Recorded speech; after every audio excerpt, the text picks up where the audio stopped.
দর্শক আমি এই মুহূর্তে আছি কক্সবাজারের যে কুতুবদিয়া দ্বীপ রয়েছে সেই কুতুবদিয়া দ্বীপ থেকে প্রায় 5 থেকে 7 কিলোমিটার গভীর সাগরে। এখানে আপনারা জানেন যে আলোচিত এমভি জাহাজ এখানে অবস্থান করছে এবং গতকাল সন্ধ্যা নাগাদ এটি বিকেল নাগাদ এটি কক্সবাজারের কুতুবদিয়া চ্যানেলে এসে নোঙর করে। আপনারা জানেন যে এই জাহাজটি গত 12ই মার্চ এটি সোমালিয়া জলদস্যুদের কাছে অপহরণের শিকার হয়েছিল।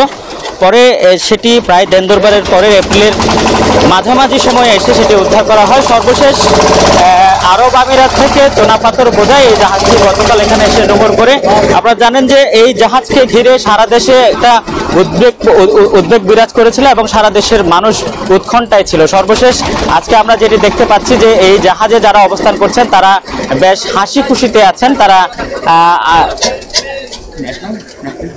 হাসি খুশিতে আছেন এবং এই জাহাজে যে 23 জন নাবিক রয়েছে তাদেরকে নিয়ে যাওয়ার জন্য ইতিমধ্যে চট্টগ্রাম থেকে এমভি জাহানমণি 3 জাহাজটি এখানে এসেছেন এবং এটি বর্তমানে এই জাহাজের পাশেই অবস্থান করছেন। আমরা তাদের সাথে কথা বলার চেষ্টা করেছি। তারা যেটি বলেছেন যে অল্প সময়ের মধ্যে জাহানমণি জাহাজটি যেই নাবিকরা যাওয়ার কথা চট্টগ্রামে তাদেরকে নিয়ে রওনা দেবেন। এটি ইতিমধ্যে চট্টগ্রাম থেকে আরো 23 জন নাবিক এসে এমভি আবদুল্লাহতে উঠেছেন এবং তারা নতুন করে দায়িত্ব নিয়েছেন। এই আমরা একটু দেখাই যে এমভি আবদুল্লাহর উপরে বেশ কিছু নাবিক এবং অন্যান্য ক্রুদের দেখা যাচ্ছে।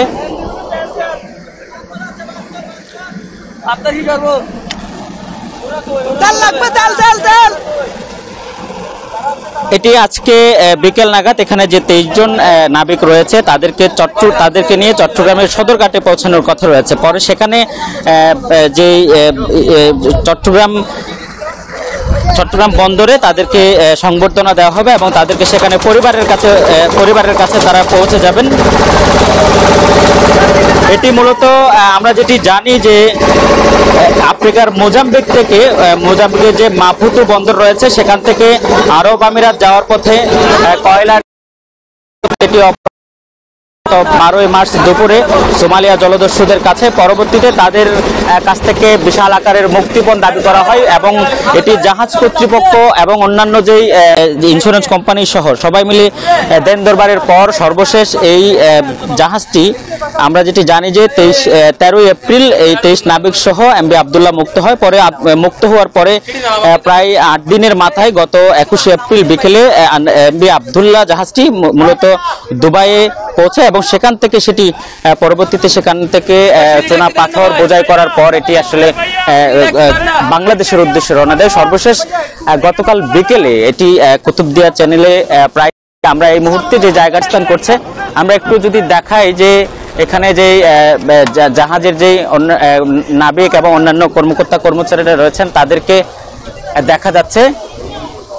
তারা আসলে এবং পাশাপাশি যে পাথর খালাসের জন্য যে চুনা পাথর নিয়ে এসেছে সেটি খালাস করার জন্য আরেকটি জাহাজ কিন্তু এই এমভি আবদুল্লাহর দক্ষিণ পাশে অবস্থান করছে এবং উত্তর পাশে অবস্থান করছে এমভি জাহানমণি, যেই জাহাজটিতে করে মূলত যারা নাবিকরা এতদিন ধরে জিম্মি ছিলেন এবং তাদের যে তারা শুধু পরিবার নয় সারা দেশের কাছে মানুষের কাছে একটা উদ্বেগের কারণ ছিল।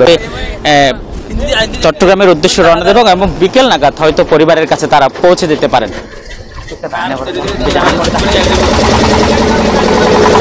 এবং পৌঁছে যেতে পারেন।